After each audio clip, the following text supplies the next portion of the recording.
G'day ladies and gentlemen. Today we're going to be improving the audio for the Drift Stealth 2 using a windsock to shield the in-body microphone.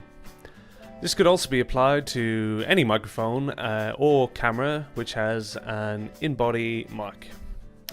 This is a great little action camera, but the wind noise can ruin the audio, so for me this cheap little modification is a must.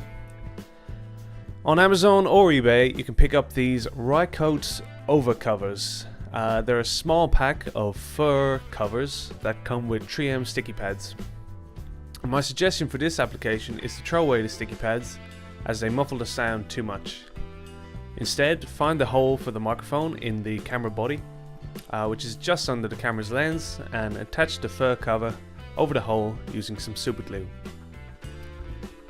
This camera is very popular with motorcycle riders thanks to its low profile, so I've included two comparison shots, both with raw, unedited video, so you can see the difference that the windshield makes.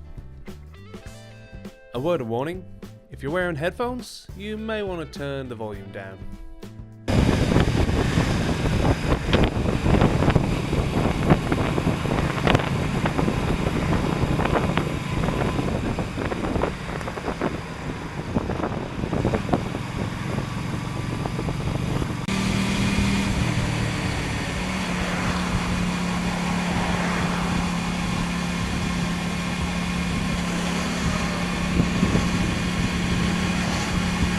So there you have it, a simple modification that can have quite a substantial impact on audio quality, especially on a windy day. You can find the link to purchase them in the video description. If you have any questions, please leave a comment below, and as always, thanks for watching.